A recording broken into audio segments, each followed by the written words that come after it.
Fala pessoal, tudo bem? Aqui mais um episódio do Impacta, né, nosso videocast para falar sobre temas aí das empresas expostas a commodity, do nosso agronegócio, aquilo que é relevante. Hoje a gente tem um tema aqui bem pontual. A gente vai falar se barra de chocolate realmente vale mais do que uma barra de ouro.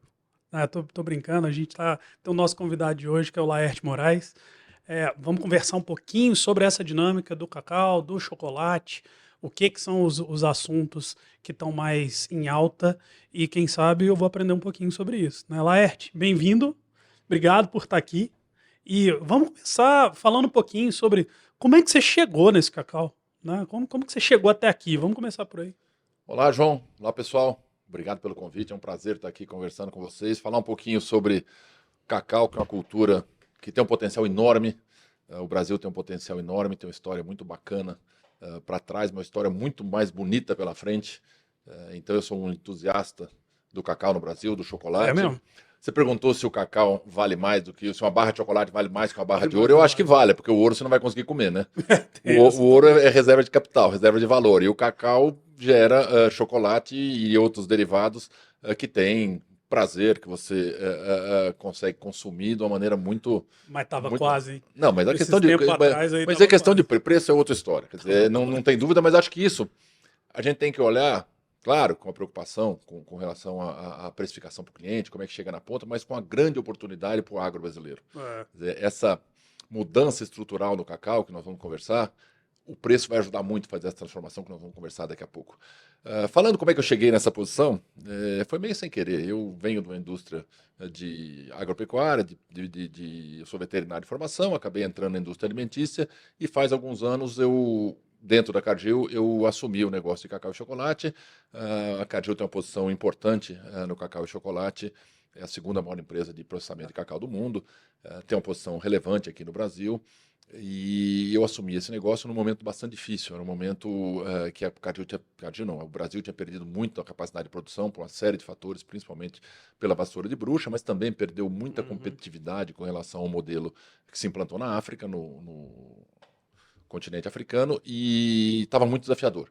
E eu assumi esse negócio com a perspectiva de transformar. A gente conseguiu fazer uma transformação bastante interessante, focada em produtividade, focada em qualidade, eficiência, que permitiu que a gente continuasse crescendo. Eu fiquei cuidando do cacau da Cargill de 2010 a 2025. Faz pouco tempo que eu saí, resolvi sair do mundo corporativo e deixei um legado no cacau. Nós crescemos, participei bastante da associação, fui presidente da associação, do conselho da associação dos processadores de cacau, tive muito envolvimento com o World Cocoa Foundation, onde tem um programa para cacau, que é o Cocoa Action Brasil.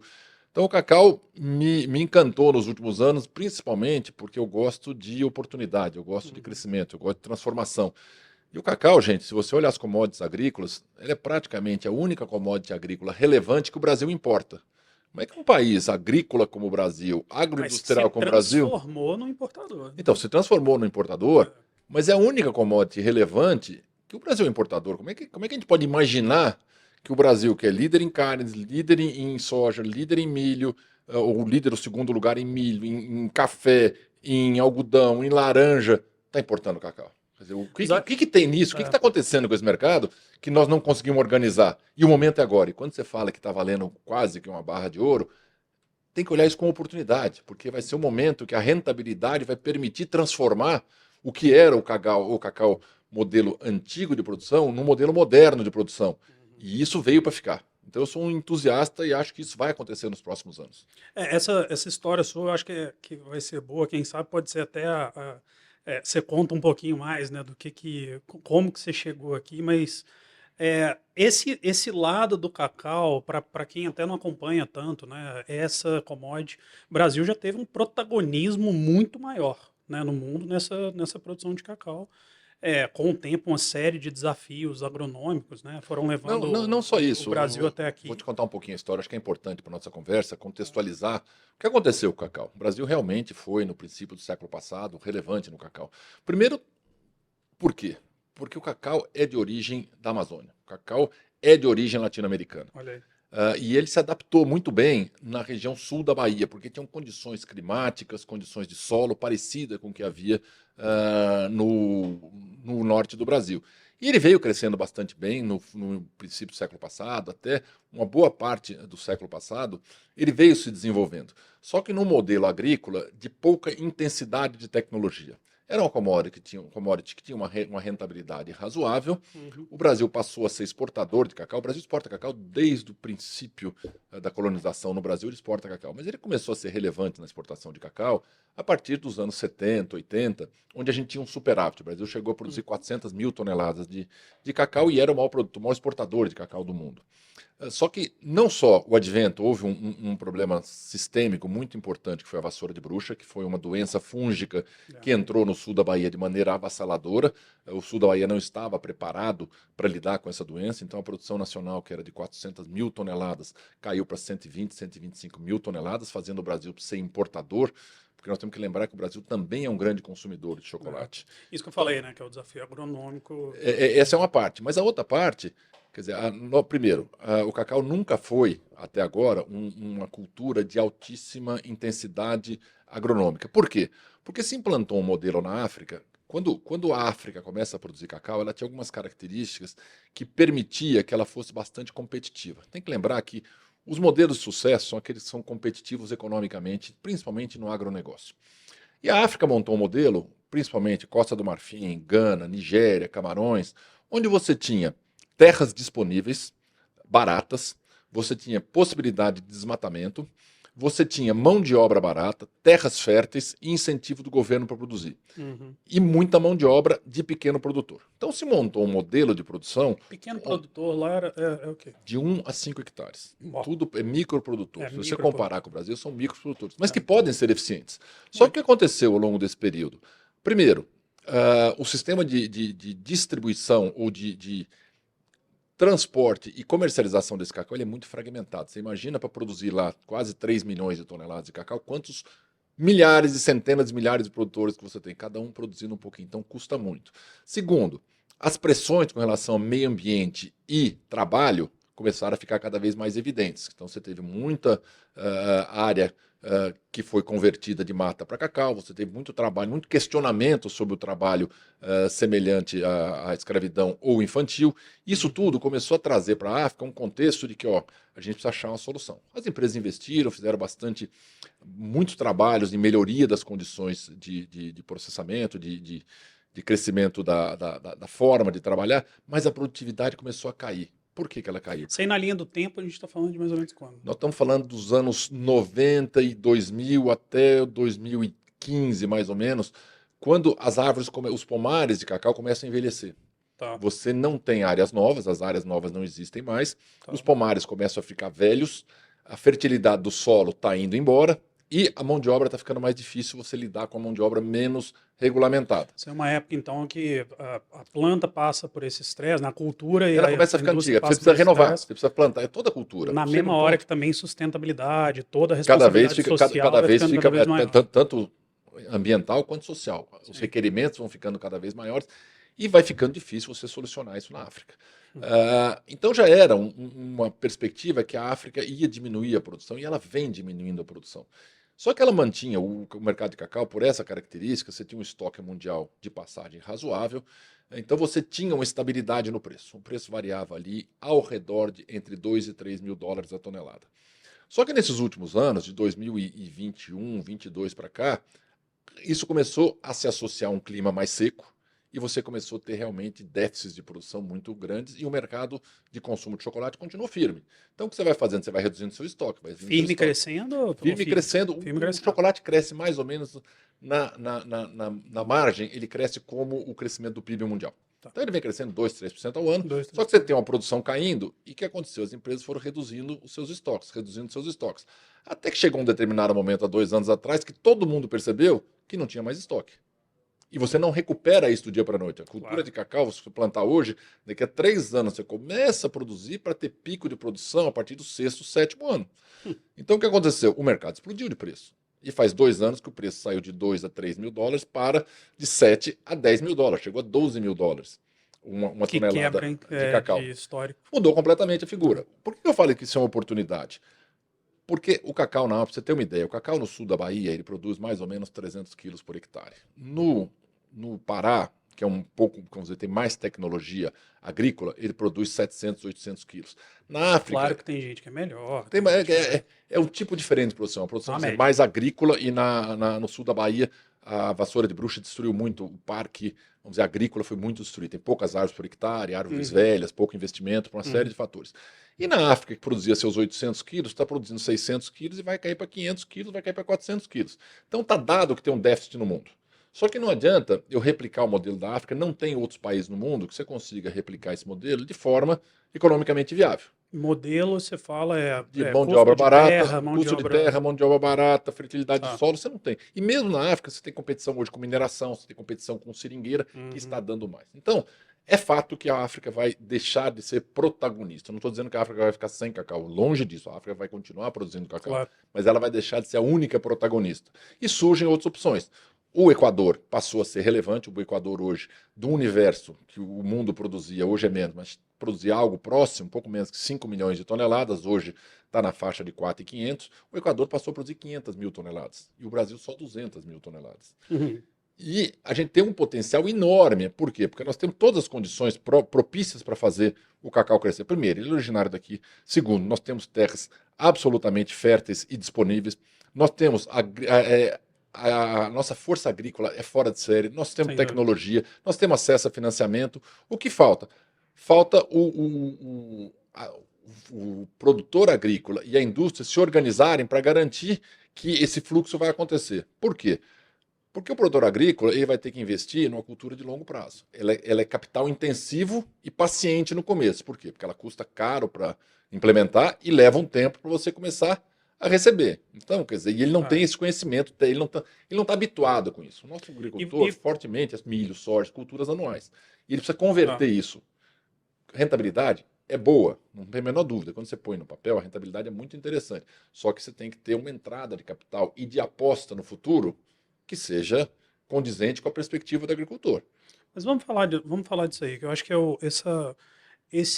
todo esse preâmbulo, né, do contexto histórico e tudo mais, ele chega num momento muito crítico, né? A gente está nos últimos meses, meses que eu falo nos últimos anos, né? Cacau rompe essa barreira meio psicológica aí do até $4.000, vamos dizer assim, né, por tonelada nos preços internacionais. E assim, alguns meses atrás, né, depende de que hora que você está assistindo esse episódio, mas ali por volta de 2023 e tudo mais, explode. Chegando aí valores acima de $10.000, né, numa razão aí de 3 vezes no o Brasil, valor histórico. com o prêmio doméstico, porque você tem que importar e você não tem disponibilidade de importação o ano todo, chegou a $15.000. Então assim, temos uma ruptura, né, e todo momento aí do mercado de commodities que tem um movimento como esse, uma série de coisas que eram grandes paradigmas deixam de ser, né? E abre também alguns outros horizontes. Mas eu queria começar a gente falando um pouquinho sobre este novo cacau. Ele requer também uma conexão entre a indústria e o produtor. Não é mais um regime de extrativismo, uma cultura nativa que a gente está indo lá e colher. Agora tem um cacau com propósito, né? A gente até colocou aqui na mesa, né, algumas amostras, né, de algumas empresas que são grandes operadores de muito respeito no mercado brasileiro. Tem desde barra industrial, tem produtos mais premium e tudo mais. Mas assim, tudo aqui tem uma história e um motivo de ser. Então deixou de ser uma commodity o chocolate para ser uma coisa mais especial. Então vamos falar um pouquinho sobre isso, que eu acho que principalmente a tua história e aquilo que você viveu num passado recente, eu acho que pode interessar muita gente sobre como conectar esse produtor com essa nova indústria. Tem duas coisas aqui. Tem uma que você falou, o valor. Eu vou até pegar um chocolate, vai falar. O valor do cacau em si, quer dizer, do chocolate em si. O chocolate é um produto de valor agregado, por quê? Porque, primeiro, é um produto de indulgência. Segundo, é um produto que traz uma satisfação como indulgente, uma satisfação grande para o cliente. Tem algumas perspectivas até de saúde, o cacau tem, de pessoas que que recomenda por questões de saúde. Quanto mais teor de cacau tem no chocolate, mais ele tem elementos que trazem uma perspectiva de saúde. Mas mais do que tudo, eu acho que o que tem que integrar, o que muda é a cadeia de suprimentos. Se você olhar no Brasil, as cadeias que foram para frente são cadeias que estão mais integradas. Quando você olha a cadeia de grãos, ela está fortemente integrada à cadeia de carnes. Quando você fala milho, soja, ela está ligada ou na cadeia de carnes ou na cadeia de biocombustível. Então ela tem uma conexão entre o produtor e quem faz o produto de consumo final. A cadeia do cacau ela ainda está muito desestruturada. Se você for para a cadeia do algodão, por exemplo, hoje você certifica o algodão, a origem do algodão. Quando você compra uma camisa de algodão em determinados países, você tem o código de barra de onde foi produzido esse algodão. Ele é totalmente integrado. Não dá mais para olhar o cacau sem integrar essa cadeia, sem que o consumidor final entenda de onde vem esse produto dele, a qualidade ambiental, a qualidade social, a qualidade intrínseca do produto, a forma que ele foi produzido, a garantia de estabilidade de preço, tudo isso, como é que você vê? Dentro de uma integração entre a indústria e o campo. E esse papel está faltando no cacau. Eu acho que tem muito para acrescentar.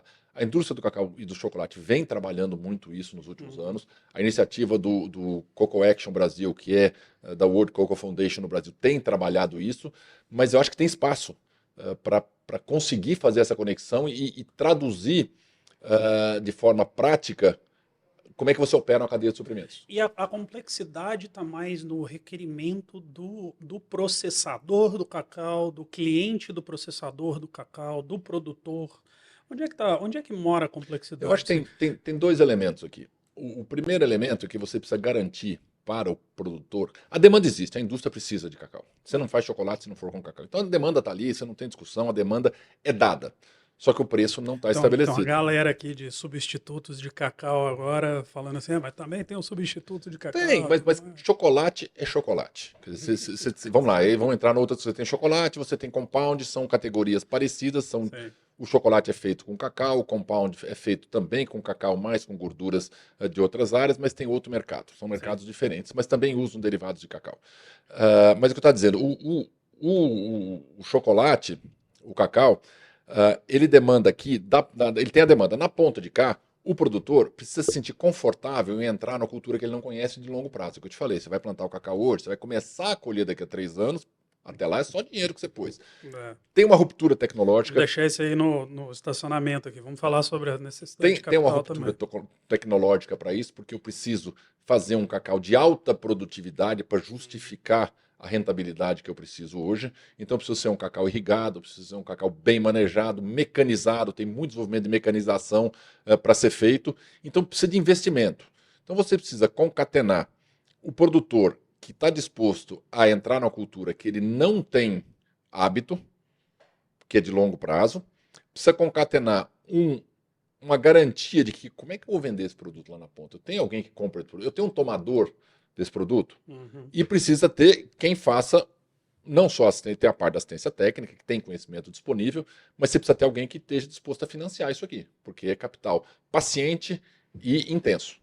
Então, essa conexão aqui, que tem uma oportunidade enorme de que as pessoas entendam e achem quem fala com quem e quem se compromete com o quê. Porque vai ser difícil, você pelo menos no início, para você fazer isso, você precisa ter um agente fazendo essa ligação.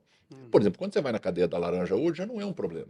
A indústria tem contrato de longo prazo com o produtor de laranja e a coisa funciona. Ele vai plantar o pomar, ele vai colher e vai entregar para a indústria. Inclusive a programação de retirada é tudo feito pela indústria. Então tem muito caminho a ser trabalhado entre a indústria e o produtor para agregar valor nessa cadeia e diminuir os riscos. Cacau tem 2 vantagens que são fantásticas.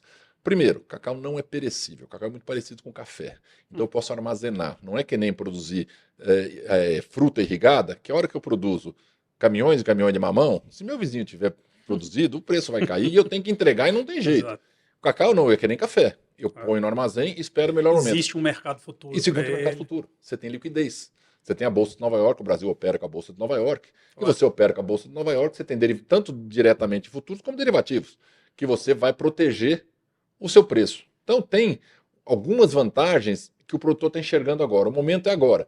O que falta? Falta conectar isso e dar os elementos para o produtor que incentivem ele a colocar a planta no chão. Você falou três coisas aí que são chave, né? Acesso a capital, a tecnologia, né, de alto rendimento, alta eficiência e tudo mais, e linkar essa cadeia, né, do produtor até a indústria. Né? Vamos falar indústria, seja o processador, seja até o consumidor, porque cada um aqui também vai ter o seu papel. Agora, Agora, mas mesmo, vamos falar, o link com o consumidor da indústria, eu acho que vamos dizer, ele é importante, mas ele não é o mais necessário nesse momento. Por quê? Porque o cacau é uma commodity líquida e que está em déficit no mundo e vai ficar em déficit no mundo nos próximos anos. Quer dizer, mesmo que você não tenha um contrato garantido, você tem um mecanismo de futuro que protege seu preço, claro, e ele é líquido no mercado. mas que nem todo mundo faz bom uso Não. desses produtos financeiros. Não, Tem oportunidade precisa aí também. entender como é que você opera esses produtos financeiros. E, de novo, o Cacau tem pouca gente que conhece a operação de trading e de ferramentas financeiras ou para proteger ou para alavancar suas oportunidades financeiras. Aí que mora, né, as oportunidades de estar bem suportado, estar bem aconselhado, né, a formação de um grupo conselheiro que realmente apoia a transição dessas empresas tem o seu papel. E, de novo, gente, a gente vai colocar os links, né, para quem quiser se conectar com o Laerte, quem quiser fazer uma chamada com ele, quem quiser explorar algum tema diretamente com ele, algum projeto, algum investimento que está acontecendo. De novo, a gente vai pedir para o pessoal colocar aí os links para que a gente deixe o canal de contato dele nessa nova figura dele como conselheiro. Mas assim, tem na linha do o agro pode merece mais, né? Tem todo um trabalho de como organizar essa cadeia também, né? De novo, se fosse fácil já estava feito, né? É aquele clichê, mas esse novo horizonte do cacau não necessariamente ele é óbvio, porque ele também tem novas tecnologias, tem novas áreas que podem ser estruturadas. Então, vamos mudar um pouquinho para isso, né? O que você acha que é absolutamente necessário para esse novo horizonte do cacau? Né? Como é que o Brasil vai retomar esse protagonismo dele, produtor, quem sabe exportador, né, no futuro? Que nem eu acho que muita gente foi vocal durante o último evento da World Cocoa Foundation aqui no Brasil, de que o Brasil está muito em alta, né? Aqui é uma origem que pode ter uma solução desse problema. O que falta para organizar esse novo cacau? Tá. Eu vou começar pelo que não falta. O que não falta é o entendimento que o Brasil pode ser o grande produtor de cacau. Tem algumas características do Brasil, como eu mencionei anteriormente, que você não vai encontrar em outros lugares. O profissionalismo do produtor brasileiro, você não vai encontrar em outros lugares. A escala que você pode dar do produtor brasileiro, você não vai encontrar em outro lugar. A capacidade de adoção tecnológica que o produtor tem, qualquer cultura que você pegar, você vê o que era a produtividade 20 anos atrás e o que é a produtividade hoje. Você pega culturas como o café, que você fala, o café aumentou muito o volume, mas diminuiu a área. O que aconteceu? Uma revolução tecnológica. Claro. Então tem uma parte disso que é a evolução tecnológica que está acontecendo. E que o Brasil tem muito potencial para isso. Uma coisa que faltava muito, que hoje tem, o ambiente econômico. Quer dizer, você tem, durante uma janela grande, você vai ter um período de investimento que vai ter um retorno bastante garantido e razoável. Então isso permite que eu tome mais risco, porque eu sei que eu vou ter remunerado por isso. Quando o cacau estava na faixa de 2 a 3 mil dólares, eu precisava garantir uma produtividade muito alta e um custo muito baixo para fazer meu resultado. Com o cacau a 6, 7, 8, 9 mil dólares, eu não preciso ser o master em produção de cacau para ter rentabilidade. Então eu consigo... Até no período em que você está só investindo... no período crítico, né? Você não fica tão exposto. Então, primeiro, o ambiente macroeconômico está dado. Isso é uma ajuda que não tem tamanho.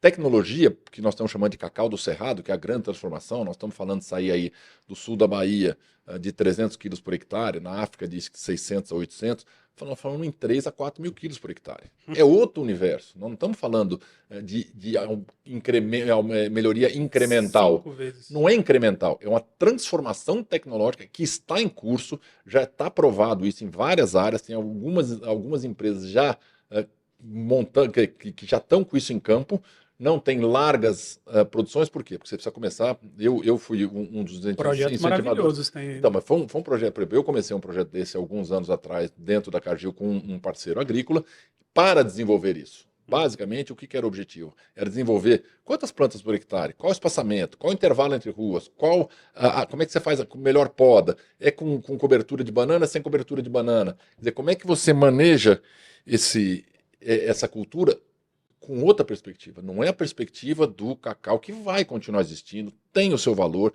que é a mesma coisa do café, que é o cacau da pequena e média propriedade, criado embaixo da Mata Atlântica, que ele tem um outro valor. É como o café gourmet do sul de Minas. Você Sim. tem um preço especial para aquele cacau. Para fazer determinado chocolate que nós estamos vendo aqui, ele precisa de uma característica especial do cacau. Para fazer o chocolate ou o cacau commodity, é mais ou menos o café do Cerrado. O que está acontecendo com o cacau, eu enxergo, é exatamente o que aconteceu com o café há muitos anos.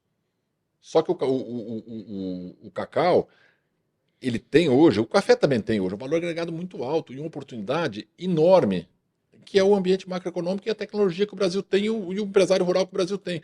O que falta? Falta a gente fazer isso acontecer, falta ter pessoas que consigam construir confiança nesse sistema, em que a gente consiga garantir que as coisas vão acontecer do jeito que estão propostas. E de novo, né, com todo o protagonismo também que o Brasil da roupagem de sustentabilidade, né, Isso não tem nem discussão. responsabilidade social, né, o agro brasileiro ele precisa comunicar melhor isso. A possibilidade que a gente tem de desenvolver uma produtividade, uma qualidade, ainda não está totalmente definido. Tem muito a ser explorado.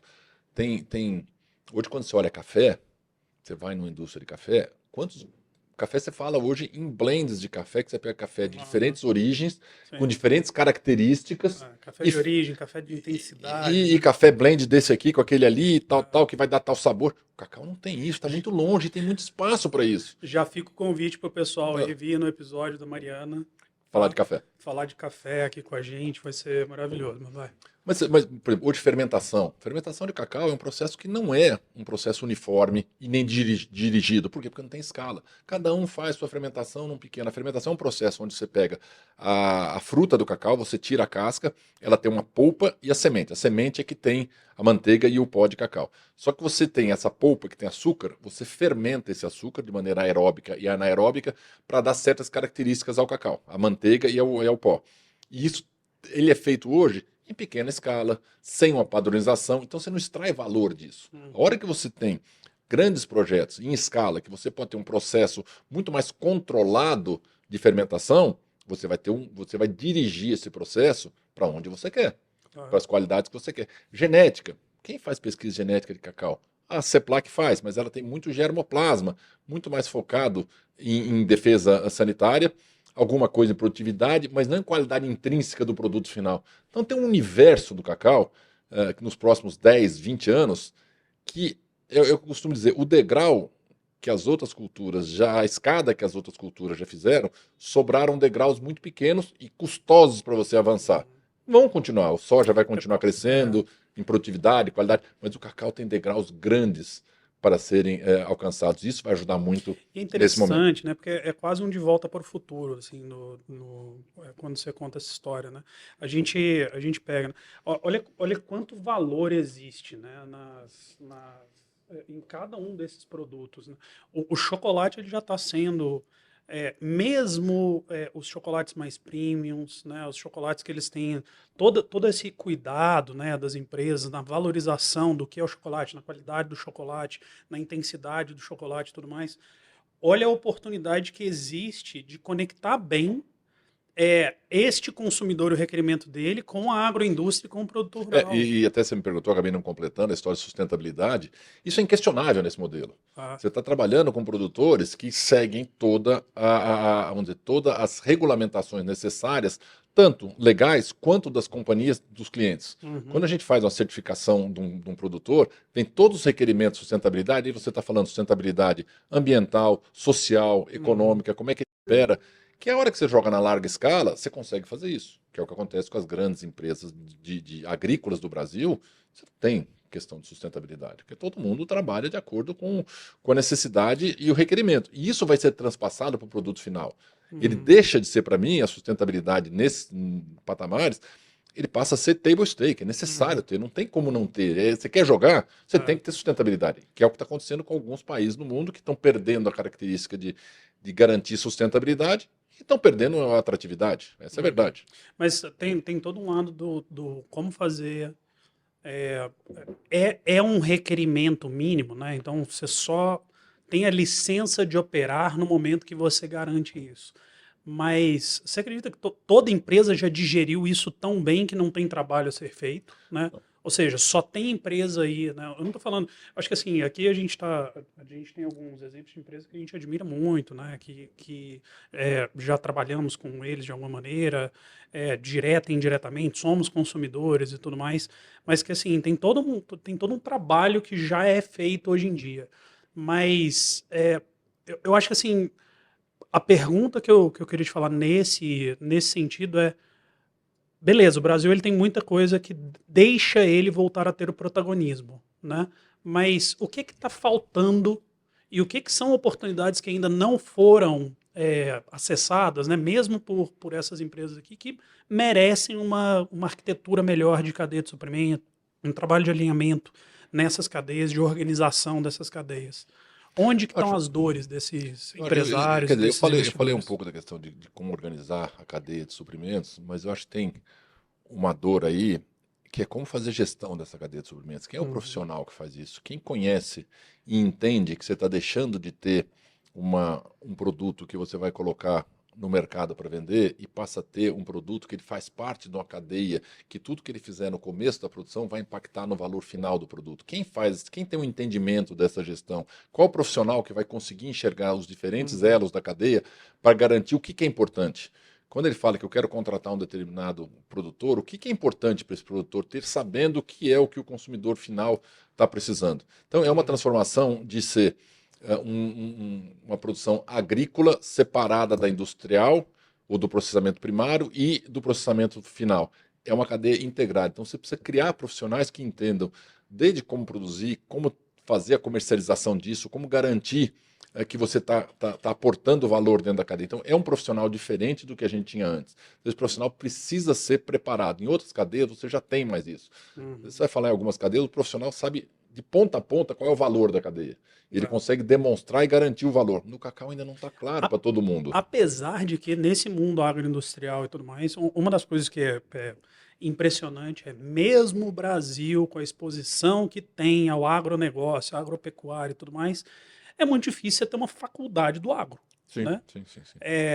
A gente tem, obviamente, a engenharia agronômica, a gente tem a veterinária, a gente tem a zootecnia. De novo, é a técnica, é a parte técnica. Exato, mas Não é assim, a não parte tem de uma gestão do negócio. formação do agroindustrial, né, do operador de mercado e tudo mais. Eu acho que assim, nos seus anos de experiência, você viveu a dor de como formar esses profissionais, né? Eu acho que a grande vantagem da minha trajetória profissional foi trabalhar em diferentes elos da cadeia e conseguir conectar isso. Eu acho que essa é o que falta para muita gente. Ele é muito bom operador agrícola, ele é muito bom operador logístico, ele é muito bom operador industrial, ele é muito bom operador de marketing. Mas eu acho que no nosso caso, no caso do agroindustrial, quem que entende da cadeia como um todo? Quem olha a cadeia como um todo? Quem Esse aí integra essa vence cadeia como muito, um né? todo? Esse profissional é É, muito diferente. E não é uma escola nem de agronomia, de veterinária, nem técnica que vai fazer isso. É a experiência no campo, a experiência com quem que já fez isso, que sabe fazer isso, que vivenciou isso, que pode ajudar. Eu acho É. que tem uma necessidade nesse sentido, de saber falar essa linguagem. Mas o conhecimento está bem democratizado ou você acha que falta um pouco essas trilhas? Eu acho que falta. O conhecimento específico tá, tá claro, mas a conexão disso não está clara. Como é que o impacto disso gera impacto lá na frente? Precisa de uma trilha de conhecimento para fazer isso, para chegar lá. Entendeu? Eu acho que esse tem um espaço aí para ser explorado no futuro, de como é que a gente transforma o entendimento da cadeia de uma maneira que ela seja mais integrada. É que quem vem da indústria avícola é nativo, já está na cabeça dele a integração. A integração para a indústria avícola, ela nasceu em 1970. Então, já tem aqui mais de 50 anos que você não pensa em indústria avícola que não seja integrada. Claro. Outras cadeias que têm a necessidade ou têm o valor de se integrar, elas não têm essa consciência, ou não está no DNA. Isso vai se criando ao longo do tempo, onde as cadeias passam a ser importantes. E eu acho que o cacau eu insisto muito nisso, eu fico chato com isso, mas é uma cadeia de suprimentos. É. E como eu tive a experiência na avicultura, para mim, quando eu cheguei no cacau, a primeira coisa que me surpreendeu foi isso. Gente, como é que não está integrado isso? É uma cadeia que tem que estar integrada. Claro. Você vai processar um produto que só determinado É. produtor faz, você tem que estar integrado. Eu acho que isso ainda precisa amadurecer. E a gente não tem muitos profissionais que tenham essa consciência em cada uma das áreas que ele atua. Eu acho que a coisa rara aí não é nem o profissional bem formado, né? Porque tem muita gente de muito respeito, muita credibilidade, que faz isso Não bem. tem dúvida. Formadores de gente, gestores e tudo mais. Acho que assim, a gente já cruzou com muita gente que faz isso e faz isso muito bem. Mas eu acho que assim, programas que realmente organizam esse conhecimento numa forma que vai pegar, às vezes, uma pessoa que está saindo ali da faculdade, ou senão que já está inserido na indústria e vai É o que você tá falando, são habilitá-lo. trilhas de conhecimento, né? São trilhas de conhecimento mesmo. É isso daí que surpreende, inclusive de como operar esse mercado, né? Então, enquanto essa commodity valia $3.000, né? Cacau é tido como uma soft commodity, né? Uma commodity que quando ela se valoriza ou desvaloriza na bolsa, as variações elas são importantes, a volatilidade ali é importante. Agora, quando isso daí estava valendo $1.500, que ele ia para cima e para baixo $50 é uma coisa. Agora que está valendo 5 mil, 10 mil Eu dólares. nunca imaginei ver num dia variar $1.000 a bolsa. E eu nunca imaginei pagar de prêmio doméstico mais do que eu pagava no valor final. Nós chegamos a pagar o ano Exato, passado $3.500 de prêmio doméstico, quando eu pagava no produto total $2.500. É exato. outro mundo. Isso aí pensando assim, há 25 anos atrás, né, mesmo quando a relação do real e do dólar estava muito mais pareada, uma variação de $50 em 97, 2000, $50, R$ 50.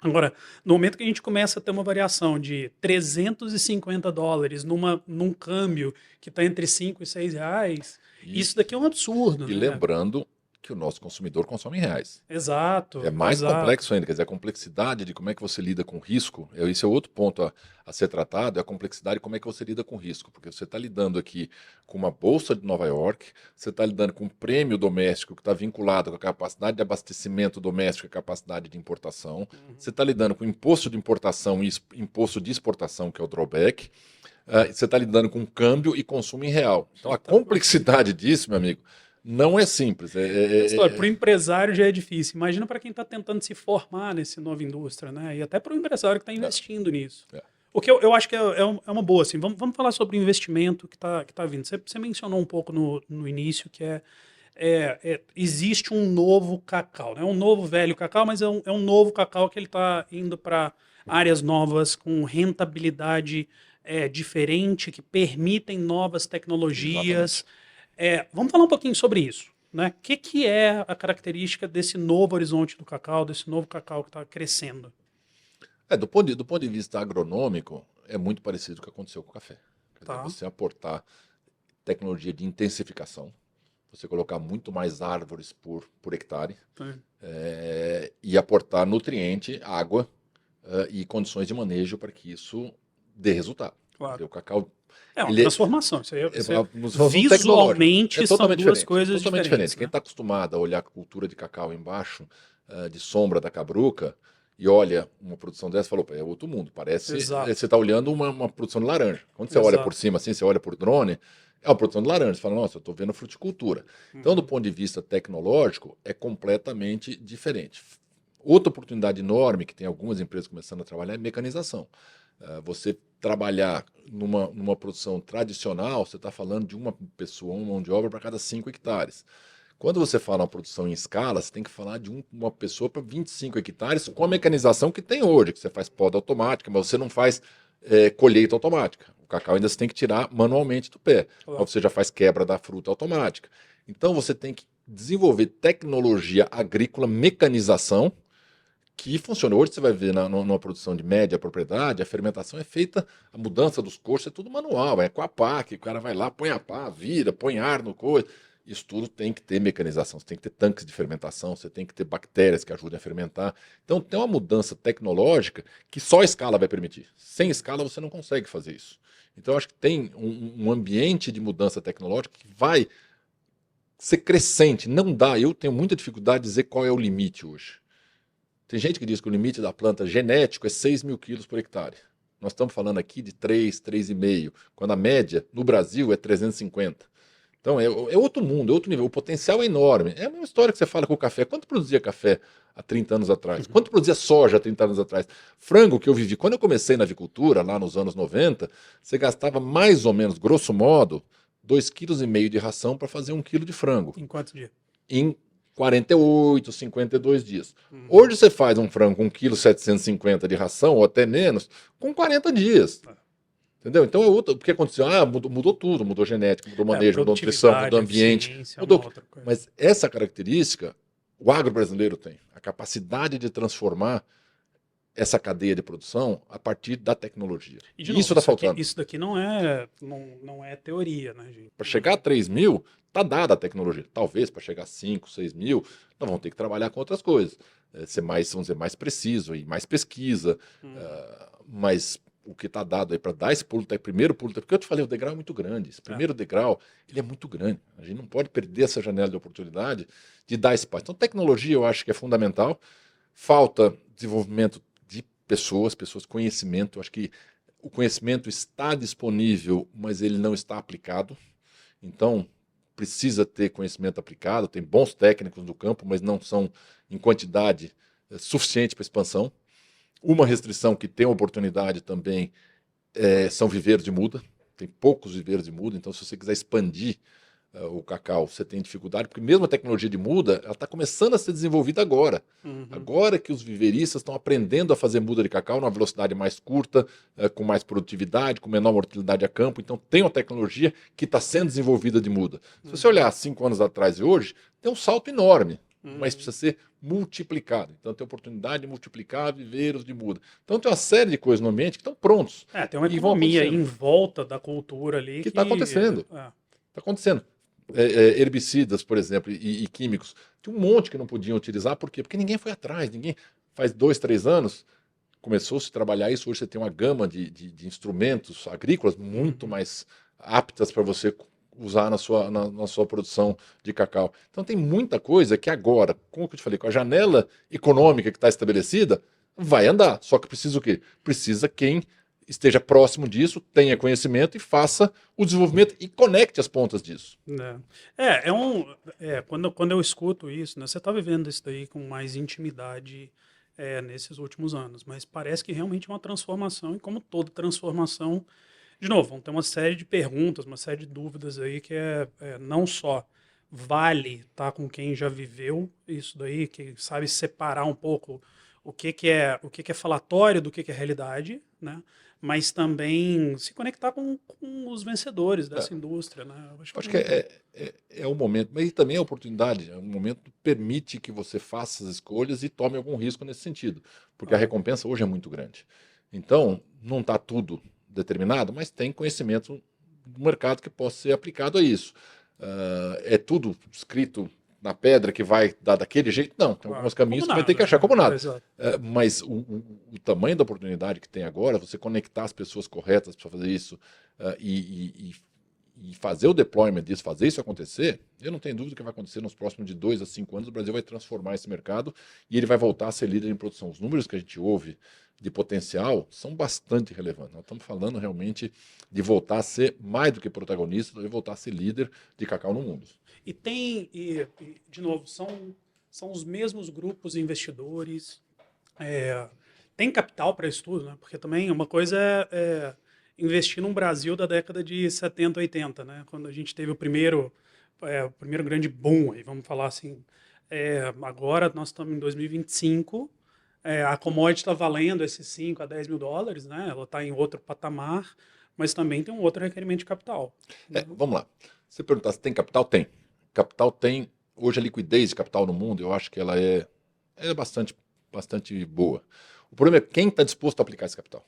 Quer dizer, como é que eu tenho garantias ou mínimo de conforto para aplicar meu capital e saber que eu vou ter um retorno? Então, o produtor rural, ele tem capital? Tem. Está numa posição talvez mais complexo do que há 2, 3 anos atrás? Tá, mas ele pode eventualmente ter acesso a capital e fazer isso. Mas ele quer tomar o risco daquela atividade sem estar integrado na cadeia, sem garantir que alguém vai comprar esse produto, sem garantir que ele vai ter um preço mínimo. Como é que ele vai colocar capital? O agente financeiro, pô, eu não conheço dessa cultura, ela vai dar esse resultado mesmo? Não vai dar esse resultado? Pô, os caras têm uma planilha aqui, será que essa planilha ela resulta em resultado ou não? Como é que eu trago para a mesa do fundo que quer investir alguém que mostre, ó, eu já fiz assim, assim, funciona assim, assim, assado, a perspectiva é essa e traz confiança. Do consumidor lá, da indústria chocolateira, pô, eu estou disposto, o que vai acontecer com esse mercado? Eu estou disposto a pagar um preço mínimo para isso, eu estou disposto a contratar esse volume. Então, tem essa oportunidade de capital, eu acho que não é a restrição, é a restrição.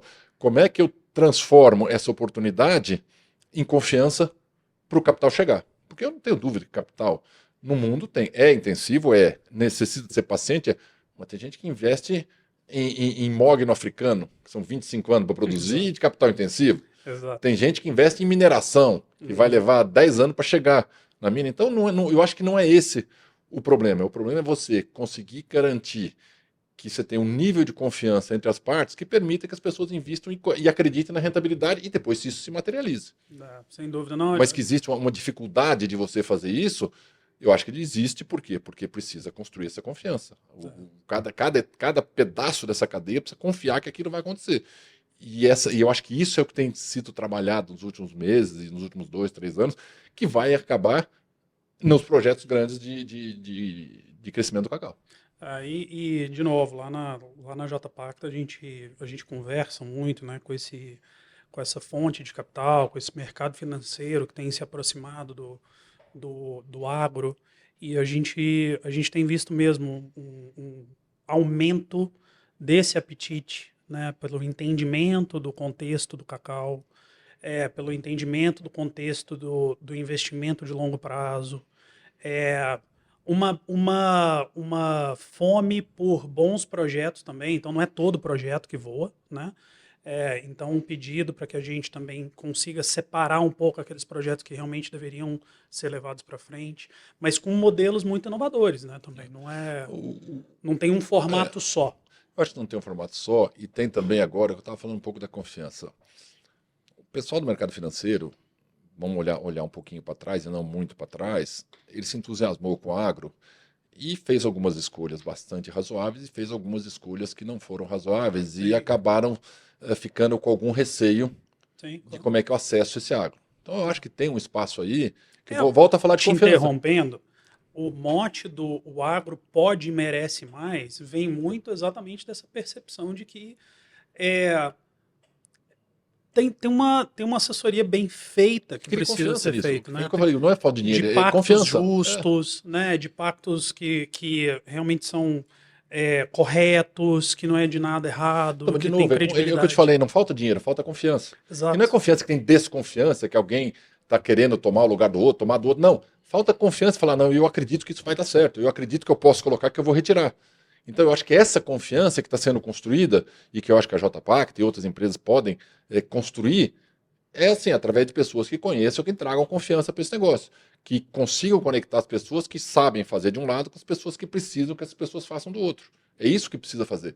Porque o que eu falo de novo, o momento econômico está aí, a janela está aí. Por que o mercado financeiro está olhando para o cacau?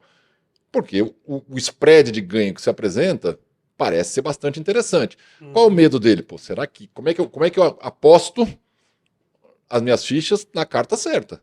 É isso que ele precisa. De novo, apoiado com profissionais que sabem o que estão falando. Que vão escolher as cartas que você vai jogar. Ó, aposta nessa. Ó, esse não joga no vermelho não, que o vermelho não vai dar, cara. Joga no preto que o vermelho não vai dar. Ele precisa ter alguém para fazer isso aqui.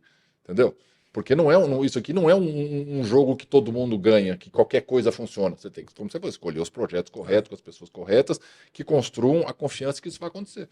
Mas tudo isso aí eu acho que vem com anos de experiência, né? Eu acho que assim, eu tenho te acompanhado aí nos anos que eu tô conectado nesse mercado, mas assim, você tem toda uma história. Eu sei que você preparou uma história pra gente que a gente já vai escutar já, né? Mas acho que assim, a história do cacau é uma história muito, muito vibrante no momento, né? A brincadeira do será que uma barra de cacau ela vale mais do que uma barra de ouro, realmente é porque nesses últimos tempos o cacau ele tem chamado muita atenção pela supervalorização que acaba acontecendo. Mas mais do que isso, eu acho que abre-se uma oportunidade muito pontual do Brasil voltar a ter o protagonismo dele, da gente ter essa nova revolução, entrar num novo horizonte, colocando aquilo que também o produtor brasileiro, a indústria brasileira, o consumidor mundial precisa, que é o uso inteligente, né, do meio ambiente no mundo rural, com tecnologia, conectando esse capital que realmente ele está indo atrás dessa cultura, mas mais do que isso, assim, gerando valor real, né? E eu acho que tem um outro papel que é importante, é governança disso. Uhum. Quer dizer, como é que você cria métricas para garantir que aquele projeto está caminhando da maneira correta? É uma atividade de longo prazo. Não dá todo o dinheiro antecipado. Quer dizer, o dinheiro vai Uhum. acontecendo de acordo com o que o projeto vai andando. Opa, tem um yellow flag aqui, esse cara não plantou o que tinha que plantar, não foi. Então você vai montando uma governança que te permite garantir que lá no final você vai ter o resultado que você quer. Não é simplesmente, é uma super oportunidade, vamos pôr dinheiro nisso aqui que está resolvido. Você precisa criar também um modelo de governança que eu volte de novo na confiança, que dê confiança que as pessoas sigam investindo. É. Entendeu? Mas isso, você falou um pouco da experiência. Experiência o que, que é? É quantas vezes você queimou a língua na sua vida fazendo o que não devia, tomando café quente, né? Mas às vezes, de Ah, novo, acho que essa é a hora que eu acho que vale a gente tomar um café, ah. tá? Aí você vai me contar um pouquinho, assim, que história é essa sua? Como é que você, quem sabe, como é que você chegou aqui? Pode ser um bom começo Não. para a gente tomar esse café. Hoje o café é café com chocolate, né? Normalmente aqui eu invoco meu lado mineiro com café com pão de queijo, mas assim, hoje a gente tá nessa do chocolate. É um, É, é um bom acompanhamento para café. não é? Pode ficar sossegado, é um bom acompanhamento, com certeza. De novo, prazerão te ver nessa mesa, mas agora ali vamos tomar um Vamos lá, café vamos para a continuar, gente continuar continuar nossa esse história. papo. Obrigado, João. A melhor parte da conversa é a hora que a gente chega no café. Hoje tem um tema especial aqui, né? Porque é café com chocolate.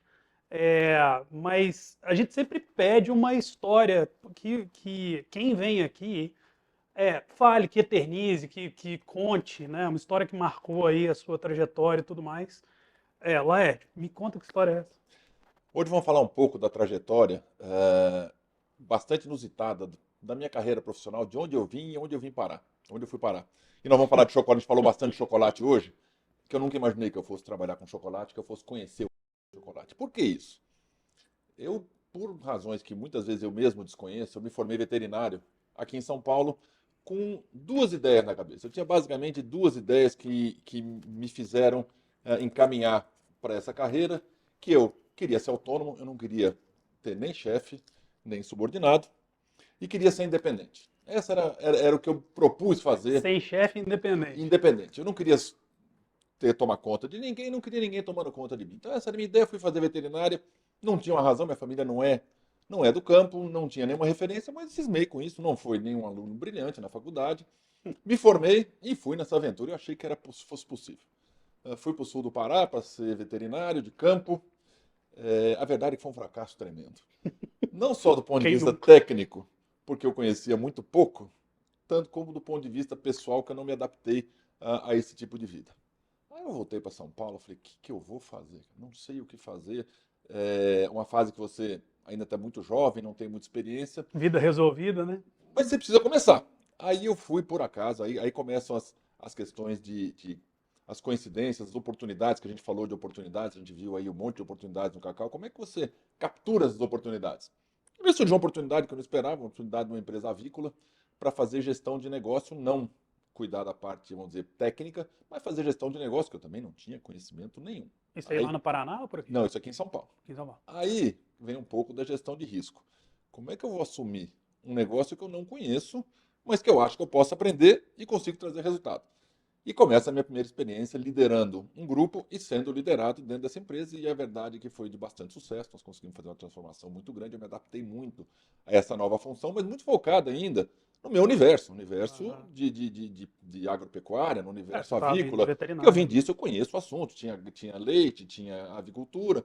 Eu trabalhei uns 3 anos nessa empresa, mudei para outra empresa, fiquei mais 6 anos, com bastante sucesso em gestão. Então eu me preparei muito para fazer gestão dentro de um conhecimento que eu tinha. Aprendi a fazer gestão de commodity, gestão de risco de commodity, originação, entender do supply chain. Aham. Eu acho que o que me ajudou muito, quando a gente fala hoje de cacau e chocolate, esse período me ajudou muito a entender o que é uma cadeia de suprimentos. Porque na avicultura, você não começa nem com o pintinho, você começa com a avó do pintinho para fazer o produto final lá na ponta. Para fazer a pizza de frango, você começa com a avó do pintinho. Então você começa a entender toda a cadeia de suprimentos. E essa era uma época que você estava, inclusive, morando lá. Você morava dentro da operação, Eu não morava era? dentro da fazenda. Eu morava do lado da fábrica de ração. E quando a fábrica de ração quebrava à noite, eu acordava e ligava para saber o que tinha acontecido. Gestão à Isso era vista. 24/7, não tinha conversa. Mas foi um período de muito aprendizado, muito interessante, principalmente nessa fase de aprendizado, você começa a entender aquilo que você pode fazer, aquilo que você não pode, aquilo que você pode tomar risco, aquilo que você não pode. Eu acho que muito da gestão do agronegócio está focado exatamente nisso, na capacidade que as pessoas, as empresas têm de tomar riscos apropriados, riscos que podem ser gerenciados. Tomar risco não é simplesmente fazer qualquer coisa e ver o que vai acontecer, é ter conhecimento e poder tomar risco.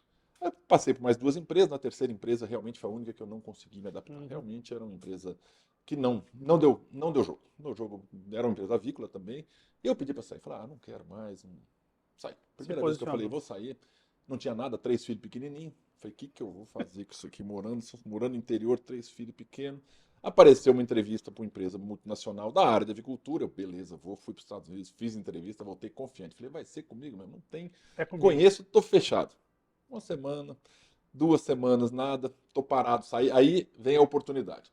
Tô parado na porta do barbeiro, que tinha acabado de cortar o cabelo no sábado, meio desanimado, meu filho cortando o cabelo, vem um amigo, Laerte, pô, tem um amigo nosso que foi contactado por um headhunter, que é um negócio, eu não sei direito, uma multinacional.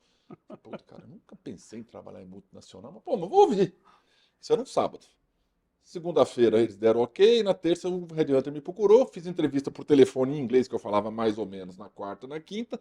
Na sexta eu vim para São Paulo fazer entrevista aqui em São Paulo. Acabou a entrevista, eu falei, mas eu preciso achar um jeito de confirmar, isso eu não posso ficar nessa. O outro me dá a resposta. Isso aqui eu não sei o que vai acontecer. Aí a questão do conhecimento e do risco. Eu percebi que eles estavam muito precisando de alguém para aquela vaga e eles precisavam resolver isso de uma maneira mais rápida. A verdade é que eu tinha ido bem nas conversas. Isso aí tudo no barbeiro. Não, isso saiu do barbeiro e foi parar lá na empresa. Aí eu falei, você quer saber? É o seguinte, gente, eu tô para receber uma resposta de uma entrevista que eu fiz nos Estados Unidos, segunda-feira às 9 da manhã. Então, vocês vejam o que vocês querem fazer, sexta-feira à tarde, vocês vejam o que vocês querem fazer, porque segunda-feira às 9 da manhã eles devem me dar uma resposta, eu estou bastante confiante. Eu tinha certeza que não vinha resposta, como não veio até hoje. Até hoje eu estou esperando a ligação. Às 8h30 da manhã me liga, dessa multinacional que eu trabalhei há muitos anos, para eu assumir uma posição técnico-comercial na área de grãos de alto valor e nutrição animal. E aí começa a minha carreira na área de nutrição, mas totalmente inesperada. Então, lidar com a transformação, lidar com o aprendizado é muito bacana. E eu acho que o cacau, como a gente conversou, ele passa por esse momento agora, é de você transformar como você fazia antes num modelo diferente como você tem que fazer agora. Então, esse aprendizado demanda algumas características que eu fui pegando durante o tempo. Passaram 3 anos nessa função, eu assumi uma posição comercial em rações dentro do meu universo, nutrição animal, rações. Sim. E em determinado momento me ofereceram a oportunidade de entrar na indústria de ingredientes alimentícios, com óleos e gorduras. Falei, óleos e gorduras, cara, não sei nada disso, não conheço nada, zero. Falei, mas eu acho que dá pra gente fazer alguma coisa. Claro. Aí eu entrei em óleos e gorduras, assumi todo o negócio de ingredientes para a indústria alimentícia. Foi bacana, aprendi comercialização disso, precificação, desenvolvimento de produto, tecnologia. Mas espera, isso aí vindo também do histórico que era animal, né? Veterinária, ração e tudo mais. Mas eu estava em óleos e gorduras. Eu não conhecia o cliente, eu não conhecia o produto, eu não conhecia a tecnologia, eu não conhecia ninguém. Mas eu topei o desafio. E foi legal, porque, de novo, você ter a capacidade de fazer alguma coisa nova é que te motiva a fazer. Muitas vezes você não sabe o resultado que vai dar, você não tem certeza. Mas você tem que ter elementos que te permitam construir uma confiança para tomar esse risco. E disso eu assumi o cacau e chocolate em seguida. Fui responsável por uma transformação no cacau e chocolate também. Entrei no cacau e chocolate, eu não sabia absolutamente nada, zero. Comecei do zero. Pessoas corretas, ambiente correto, conhecimento disponível. Fizemos um trabalho bacana, depois entrei no processamento de milho e ultimamente, além desses três negócios, eu estava gerenciando também um negócio de varejo, que é outro negócio que eu nunca imaginei, produtos de varejo na linha de tomate, na linha de maionese, na linha de óleos. O que eu acho que tem a ver com essa nossa conversa, e essa história é o quê? Onde é que está a oportunidade? Como é que eu faço um entendimento do que essa oportunidade pode me trazer? Pondero quais são os fatores positivos, quais são os fatores de risco, o quanto eu estou disposto a tomar esse risco, eventualmente errar, tem coisas que dão certo, tem coisas que não É. dão, mas você consegue fazer coisas novas e se desenvolver com coisas que você não conhecia se você juntar essas coisas. Juntar, claro, tem um esforço enorme para você fazer isso, mas se você juntar a oportunidade com o conhecimento e com a gestão de risco, você consegue fazer uma gestão tanto da sua carreira quanto dos seus negócios que te trazem para uma satisfação muito grande depois de 35 anos de trabalho como executivo de empresa, olhar para trás e falar, nossa, quanta coisa Claro. que eu aprendi a fazer. E eu acho que isso que é bacana, é você fazer coisas novas. E no cacau especificamente, eu acho que tem um delta enorme a ser conquistado ainda. É uma operação agrícola e industrial que tem muito a se desenvolver. Tem coisas que a gente nem sabe que vai capturar valor lá na frente. Mas que é isso, né? O grande tema aí é como ler o contexto, como quebrar isso em problemas que você realmente consegue atacar, né? E isso é o que você falou, vale para a empresa, mas também vale para o profissional. Então, a gente tocou no tema do como é que a gente vai formar esse novo profissional para esse novo contexto, né? E nem sempre tudo aquilo está pronto, nem sempre É, tudo aquilo está disponível, está à mão, mas vários profissionais vão passar pela mesma coisa que você passou. e mais do que isso, hoje, e eu acho que a vantagem da minha experiência foi essa, é uma visão sistêmica. Não é uma visão de um pedacinho. Eu posso ser Ah, muito bom num pedaço da cadeia, mas cada vez mais essas cadeias são integradas. Cada vez mais a visão sistêmica é que vai trazer valor. Você somar as partes da cadeia que trazem valor. Então eu acho que daqui para frente o profissional é diferente. É um uhum. profissional, principalmente, outras cadeias estão mais maduras, não tem dúvida. Mas a cadeia do cacau ela tem muito que amadurecer ainda nessa visão sistêmica, na visão integrada, como é que cada um participa, como é que ela se organiza.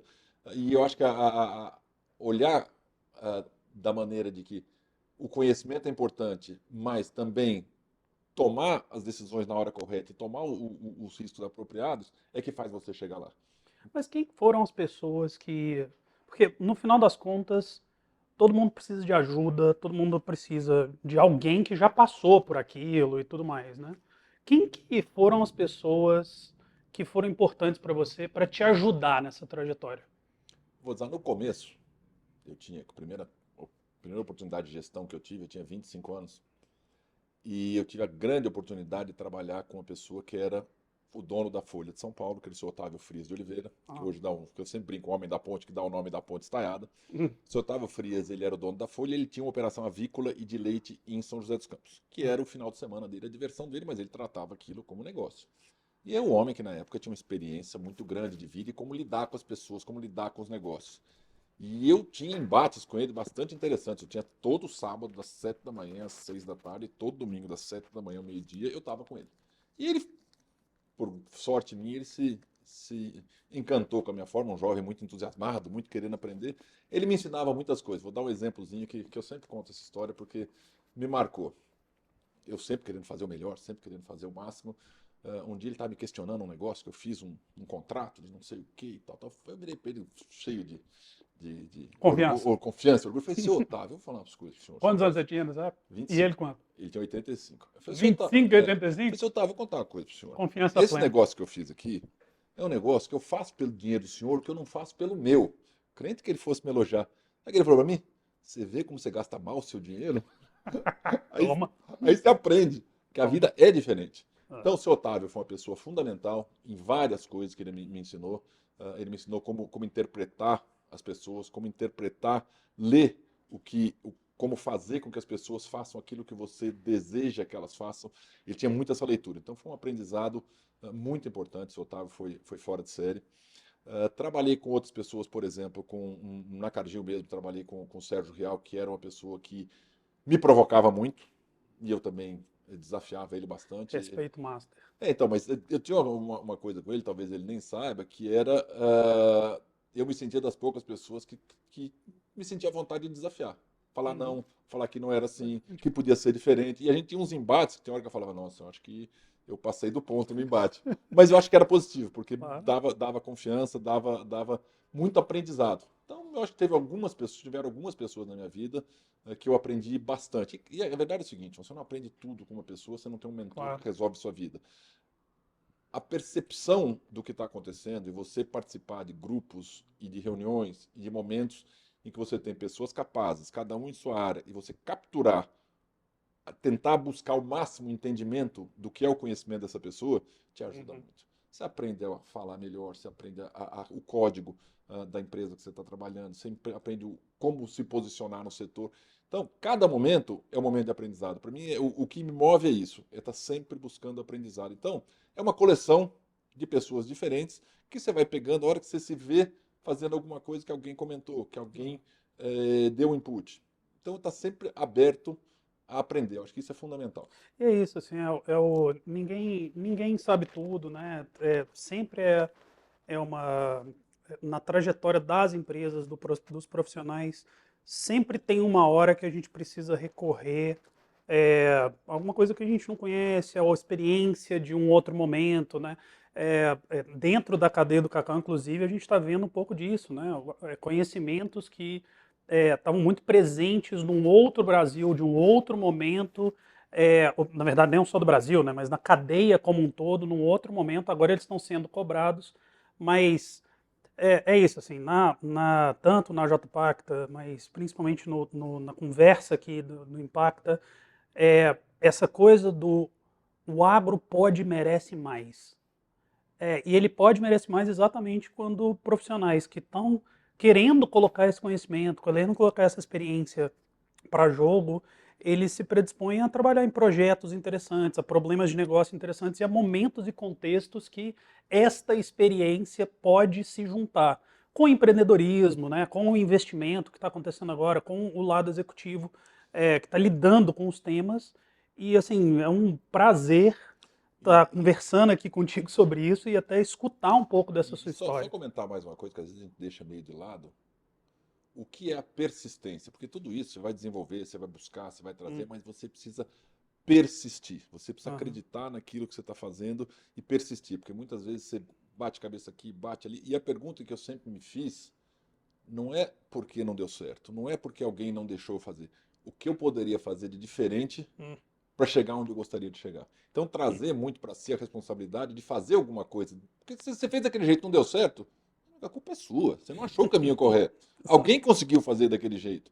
Então, é muito isso. A persistência, o que que é? Você buscar alternativas que você possa fazer diferente para chegar onde você quer chegar. Mas é Uhum. importante também saber onde você quer chegar. Exato. E o agro tem muito disso. Às vezes as pessoas querem chegar, não sabem o caminho direito.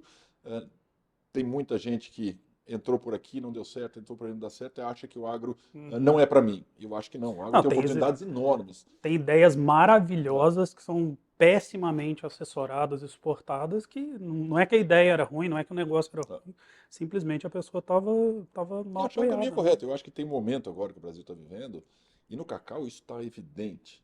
É o momento de achar os caminhos corretos. Vão ter alguns erros, mas vão ter na maioria acertos, mas é o momento correto de crescer, como a gente já comentou um pouco aí as Uhum. oportunidades que tem no cacau, mas acho que é um momento excepcional para essa cultura, essa agroindústria como um todo, florescer no Brasil. O Brasil Claro, não tem razão nenhuma, como nós comentamos, para não ser o expoente nesse segmento globalmente. E nós vamos ser, não tenho a menor dúvida disso. sem dúvida. E assim, pessoal, obrigado por escutarem a gente todo esse tempo. Fica aqui, né, o contato das mídias sociais aí da JPacta, do nosso videocast aqui do Impacta. Quem quiser entrar em contato com o Laerte também, o link dele vai estar aqui nas nossas descrições, né? Está aqui no nosso chamado aí na tela. Prazer estar aqui contigo, Prazer é sabe? Você todo meu, sabe a minha João. admiração que eu tenho por ti. Eu e o Laerte, a gente trabalhou um tempo junto, me influenciou muito, me ajudou muito, já me desafiou muito. É um prazer tê-lo conosco na rede da JPacta. E, de novo, gente, sigam as nossas mídias sociais, acompanhem aqui os conteúdos que a gente posta, sempre é um conteúdo de muito impacto, é um conteúdo que é muito relevante para vocês. E Laerte, mais uma vez, obrigado. A gente se vê na próxima conversa. Obrigado, gente. Muito obrigado.